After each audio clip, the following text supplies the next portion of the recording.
Monroe. Borowski and Cameron in the center circle. And the tip controlled by the two-time defending Class AA champion Warriors.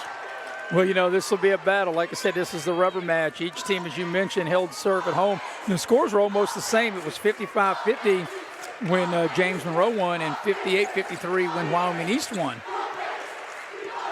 So maybe the first team to 58 wins this game. Mavericks going to start out defensively in a 3-2 matchup look. Working it inside, 15-foot jumper rolls around and drops in for the 5'11 senior Olivia Monroe. Yeah, nice little soft touch by Monroe. The entry pass right there in the center of the lane, able to knock the shot down. Both of these teams, no stranger to this floor, no stranger to this type of environment. Borowski with a turnaround look from inside the paint, missing to the left. And that's what I said, you know, on top, Andrew. I think the team that can control the pace and who can play the best defense, especially in the half-court game, I think is the team that will come out on top. Katie Blackburn, just such a dominant player, such a very, very intense player as well. Inside, though, the Mavericks get loose down the floor. Kendall Long off the beautiful dish by her teammates. Defense leading the offense to get the turnover, and then, like you said, on the run out, they're able to get the easy layup. Abby Baker, second-team All-Stater herself. Now Blackburn calling for Lusk to go back out top and reset. Borowski heading that 3-2 matchup. She averages nearly 5 steals a game. Lusk has it swatted away. Borowski with the loose ball, looking for a teammate. Down the court, the shot missed, may have been partially blocked. I think it was. Boy, great hustle by Baker to get back and challenge the shot of Long, and now a whistle underneath. And that should be sending Wyoming East to the free throw line. That's a good take. Defense is what is ignited both teams here early in the ball game. As we watch this good, strong take right down the lane, you clearly a foul across the arm. And that'll get Baker to the free throw line to shoot a pair. The freshman, Kendall Long, with her first, team first. And Baker missing Long on the first. Coach Ryan Davison in his second year took over for the greats. Angie Bonansinja, who won a couple of titles of her own. He won one last year as the first-year head coach. Well, it's hard to do much better than that. Angie Mann in her 10th year at the helm of the Mavericks. Dunlap, 15-footer, beautiful shot by Mya Dunlap. Yeah, Dunlap able to catch it right there, ready to shoot. Right there at the foul line, knock it down. Again, the sophomore averaging 18 per contest. Yeah, you got Borowski and Dunlap both at 18 apiece for James Monroe. These two teams, both out of Region 3, know each other so well.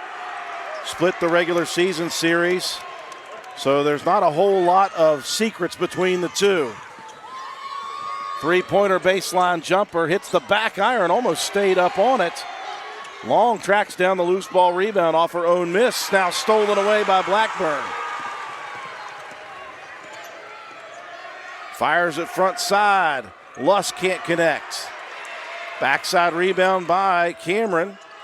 And Blackburn will try another, I'm telling you. She has got more confidence than just about anybody I've seen in the last couple of years here. Yeah, she knew that was going in when she let that fly right down the chute.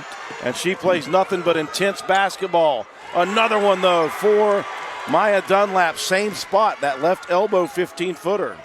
Yes, solid player, smooth player, nice release, knocks down the 15-footer as you mentioned.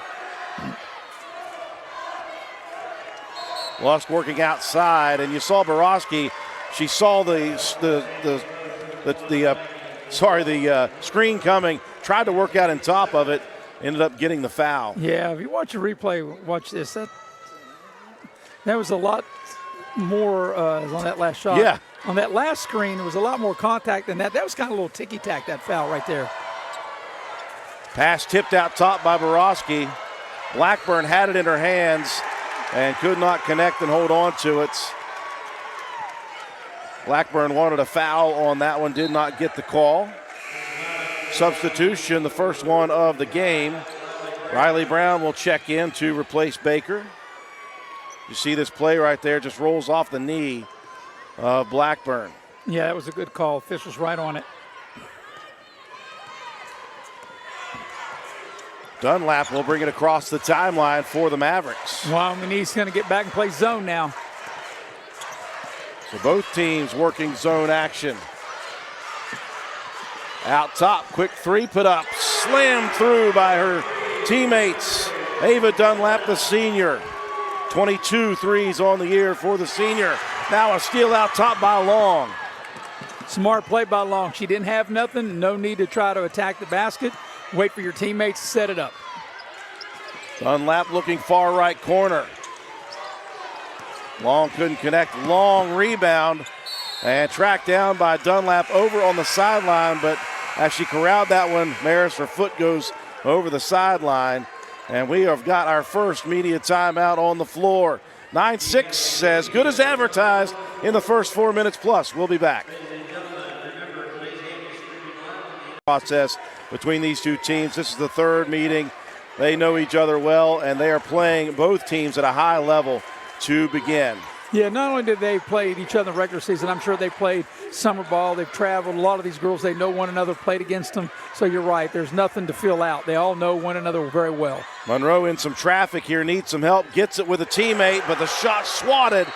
Borowski with the rebound, unfortunately for Maggie Borowski, just falling to the floor. Unfortunately, that'll be a travel, but a great defensive play, blocking off Riley Brown to the rim for Dunlap. Remains in the possession, though, of the Warriors. Blackburn triggers it into the left corner. Dunlap saw that one going to be short. Comes and attacks the loose ball.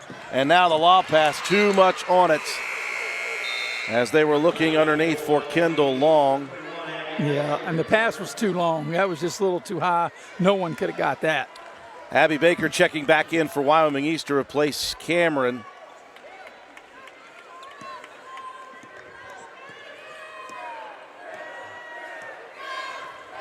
And the Mavericks will remain in this 3-2 matchup look. Lusk rolling off the screen.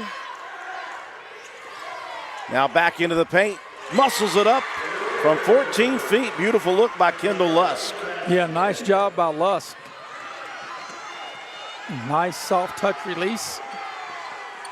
Dunlap dumps it inside on the right block. Nowhere to go for Thomas. Needs some help. Has it knocked away. And actually, by having the ball knocked away really helped her out. Now Thomas trying to fire it up. Couldn't get the shot. Rebound put back up by Ava Dunlap. And we just got battles inside here. Monroe fouled a bit. You know, when Monroe knocked the ball loose from Thomas, I think it actually helped her because she was able to reestablish and dribble and get to the rim, even though she didn't make it.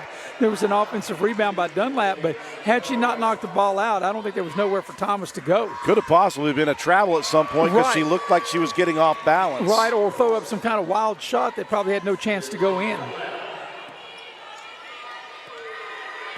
It's Ava Dunlap hitting on the first. 70% on the season for the senior.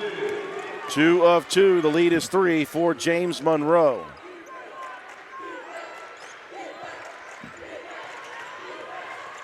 Lusk had it knocked away by Borowski. She's ever present out top there on that zone. Great attack to the rim. Missed shot, though, by Baker. And Monroe couldn't corral it as well.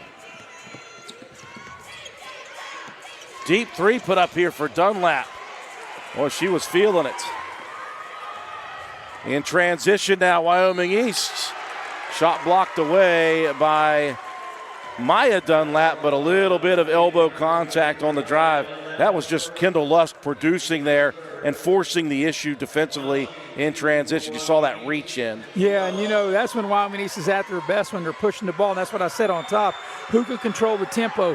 Who can, if the game gets slowed down, who can do the best job in the half-court game? And so far, through the biggest part of this first quarter, that's been James Monroe.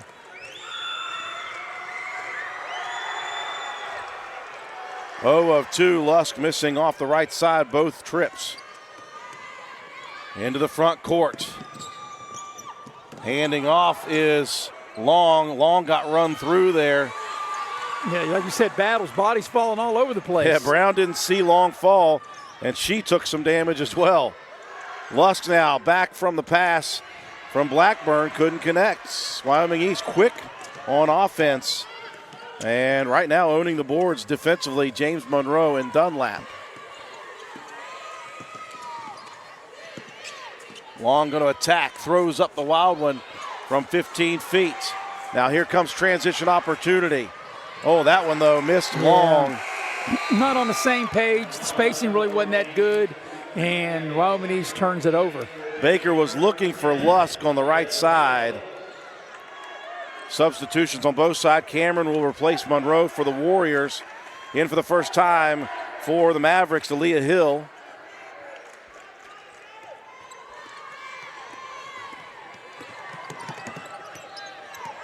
Borowski out top, gets by Lusk.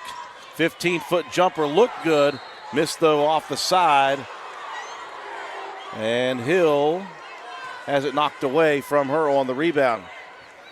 So James Monroe will put the ball in play under their own basket. Right here, if you're Wyoming East, and that's why they probably bring back Monroe, you may want to go zone out of bounds up underneath, or at least bring in, your bigs to clog up that lane so they don't get an easy one inside. Dunlap, she was feeling it, hit one early, missed the last two from long range. Under a minute left here. Lusk will trigger yet another three. I think Wyoming East getting a little quick in their half-court sets. Yeah, Dunlap. Shots aren't falling right now for either team. Hill with a nice rebound off the miss. And she was just trailing the play, got there at the right time, right place, drew the contact. Yeah, there we see the finish of the replay right there, like you said, able to get and clearly got hacked right there on the upper arm. And it'll be a couple of free throws here. Reach-in foul called on Blackburn, her first. And that free throw was nowhere near. Like I said, we've been stuck, on 11-8 for a while. 0 of 7 are the Mavericks in the last 2 minutes. Meanwhile, Wyoming East in the lane too soon. That's going to be a lane violation. The Warriors on a 2-minute drought of their own. So, yeah, we've been stuck here. And this looks like it's going to be a tight game. You cannot afford to have mistakes like that, especially after 2 free throws already missed, to give them yet another chance. Hill only 5 of 11 coming into the ball game and missed everything. So 0 of 3 for the senior forward. No damage done for the Mavericks on their side. If you're Coach Ryan Davison, I think you want a little more time off the clock here in this half-court set. It's kind of one pass and chucking up a deep shot. Yeah, and I think just like that, and that won't go, but there's an offensive putback. Shot is good and a foul. As Gabby Cameron, the 6-foot senior, cleans things up. Yeah, nice job. You can see right there she was at the head of the lane. She sees the shot go up, battles for it. A lot of contact, up and in, and now we'll try to polish off a three-point play and try to tie the game. And normally I would say you want to shoot after a few more seconds, but you got Blackburn over there. She's a gamer, found a good open look. I'd say Coach Davison will accept that play, especially after the rebound. If you're James Monroe, they don't look like that they're going to hold it for the last shot of the quarter. Dunlap to Dunlap. Sounds like a law firm, doesn't it? Tough defense out top for Lusk. Borowski comes to take it with 10. Yeah, he'll probably hold it for the final shot now. The shot put up just a little strong on that one. 2 on the clock, 1 on the clock. Shot put up at the buzzer. I don't think they were going to get it off.